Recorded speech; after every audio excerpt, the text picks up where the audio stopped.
to go crazy with one move only for a very short burst of time, 30 to 120 seconds. So half a minute to 2 minutes. Like even half a minute can seem like an incredibly long time of just repeating the same moves. And your only objective in that period of time, and you want to record it.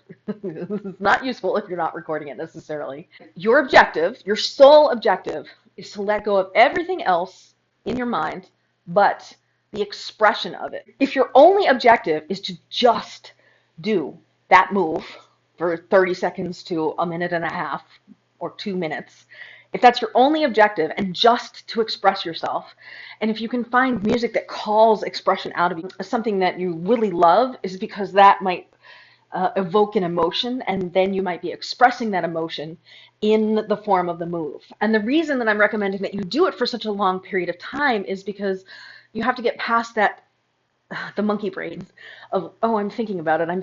Oh, but what happened? Oh, wait, I'm finally hearing the music. Oh, yeah.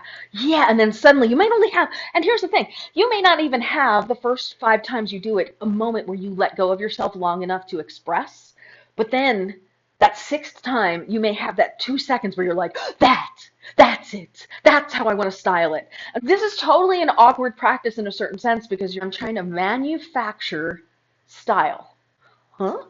That doesn't make any sense, right? Style seems like it should be something that's innate, except the only way to access your innate style is to practice accessing your style.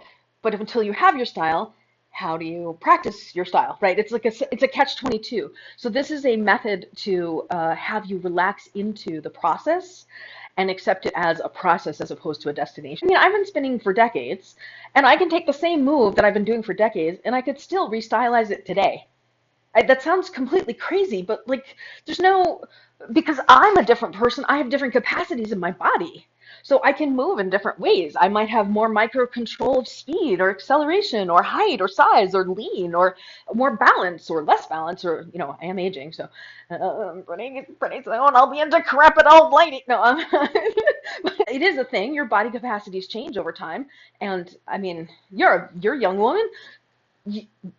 You can expect that you're going to have more capacity in 5 years than you do now, which means you might be able to stylize it in a totally different way because of 5 years worth of experience, which in the abstract might be like, whoa, that's crazy to think about. I mean, I can't even imagine 5 years from now. I've only been spinning 3 years. What would I possibly be like in 5 years? It's literally a practice of going crazy enough to let go of your own self, of your mind, of your thoughts, of the natural judgments that arise because I'm trying to be expressed. No, there is no try. Do or do not, there is no try, except you have to try in order to get to the do. That's sort of the problem with Yoda's quote, right? It's like, well, you got to try first before you get to the do. But the do is when you let go of the try ultimately. So when I said you may do it 5 times and get nothing out of it and be like, oh, that's 10 minutes of garbage. It's not 10 minutes of garbage. It's 10 minutes of what you don't want to do. Or it's 10 minutes of, you might see 3 seconds where you're like, well, it doesn't look good with that move, but I bet it would look good with that move. Just even looking at yourself gives you a sense of you that you can't possibly have if you don't take the time to do it. You have to get to a place where you can relax into this self-judgment of, how do I look? How do I feel about how I look? This is very hard to do, by the way, so I'm going to say this. Knowing the path and walking the path are not the same thing.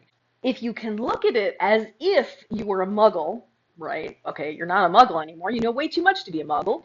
But if you can imagine it from the muggle perspective, which is difficult to do, look at it through the lens of a noob or a novice or somebody who's never been initiated into the world of Poi, seeing it, and imagine what they see, not your own sense of, well, what does that mean about me when I do it like that? Or what is that, or what am I conveying? Like instead of like getting in the artist mind of your self-judgment or what artist statement you should be making, be in the, oh, let me just look at it and assess it as a work in front of me, as if it wasn't me, and detach your own identity from it so that you can appreciate it for what it is as opposed to some imagined idea of what it should be.